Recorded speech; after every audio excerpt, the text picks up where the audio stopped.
ang mayaman at si Lazarus.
May isang mayamang lalaki na nakasuot ng mamahaling damit at kumakain ng masasarap na pagkain araw-araw. May isa namang pulubing puno ng galis na ang pangalan ay Lazarus. Dinadala siya sa labas ng pintuan ng bakuran ng mayaman. Scraps would fall from my table. What then would the dog Gusto niyang makakain kahit ng mga tira-tira lang na nahuhulog galing sa mesa ng mayaman. It's infected.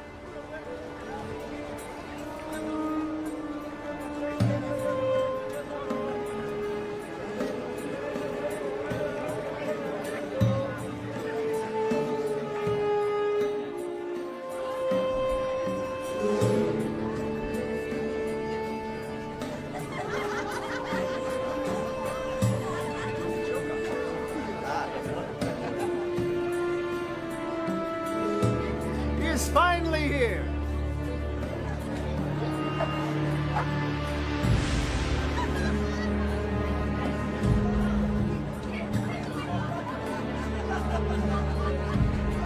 My favorite brother. What do you want from me now?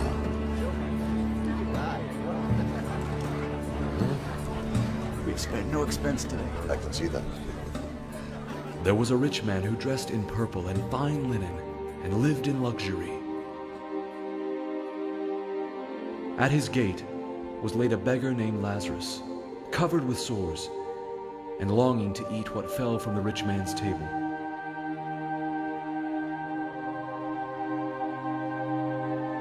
Even the dogs Nilalapitan siya roon ng mga aso at dinidilaan ang mga galis niya.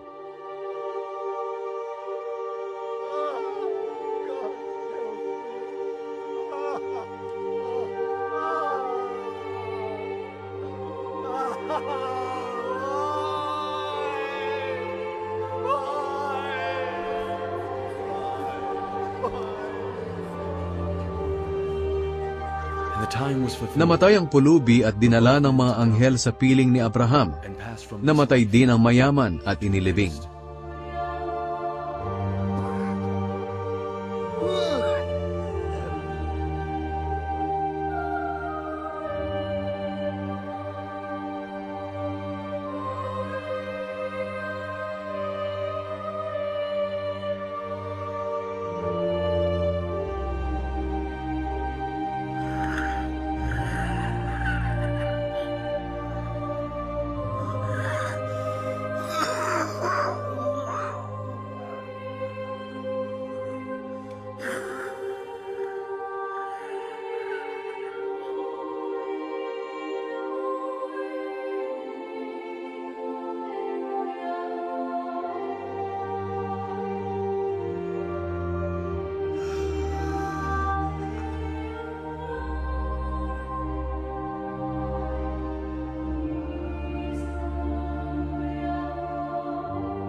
alms.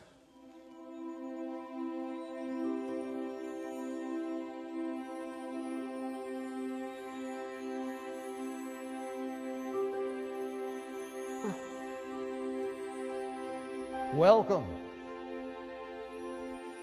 Father Abraham? Yes. Yes, I am Abraham.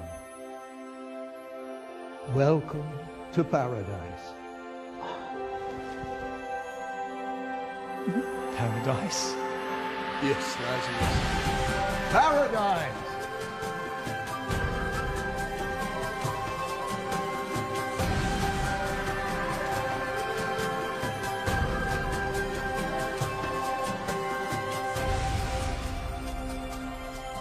We've been preparing a banquet in your honor. Yes, yes, come.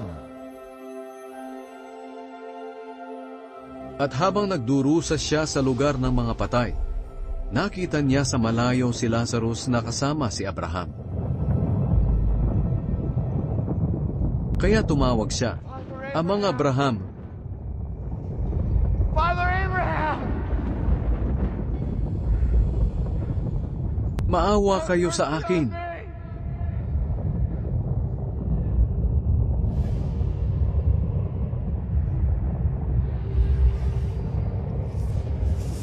I saw you with Lazarus. Send him to me. Utusan niyo po si Lazarus na isawsaw ang daliri niya sa tubig at ipatak sa dila ko para lumamig-lamig ang pakiramdam ko dahil hirap na hirap ako dito sa apoy.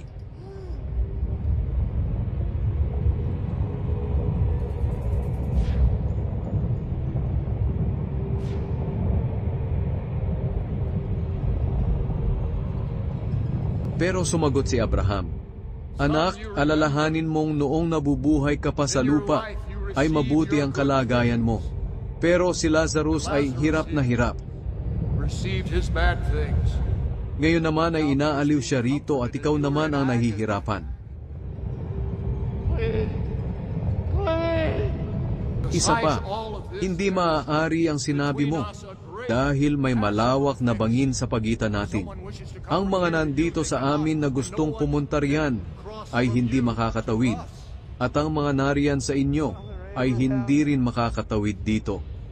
Sinabi pa ng mayaman, "Kung ganoon, Amang Abraham, nakikiusap ako sa inyo, papuntahin ninyo si Lazarus sa bahay ng aking ama para bigyan ng babala ang 5 kong kapatid na lalaki tungkol sa lugar na ito ng paghihirap nang hindi sila mapunta rito."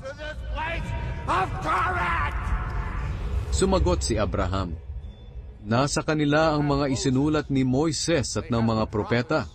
Dapat nilang pakinggan ang mga iyon."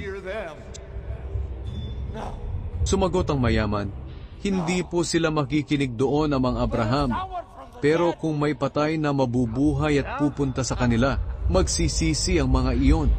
Pero sinabi ni Abraham, kung ayaw nilang makinig sa mga isinulat ni Moises at ng mga propeta, hindi rin sila maniniwala kahit may patay pa na muling mabuhay at mangaral sa kanila. Now. Please. Now. Please. Now.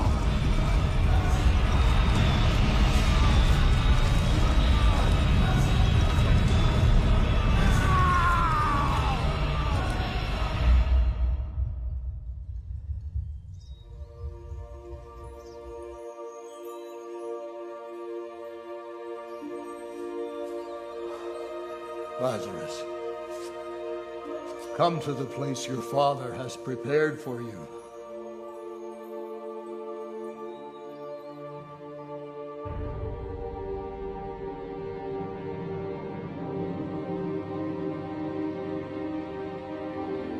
We can divide his estate now.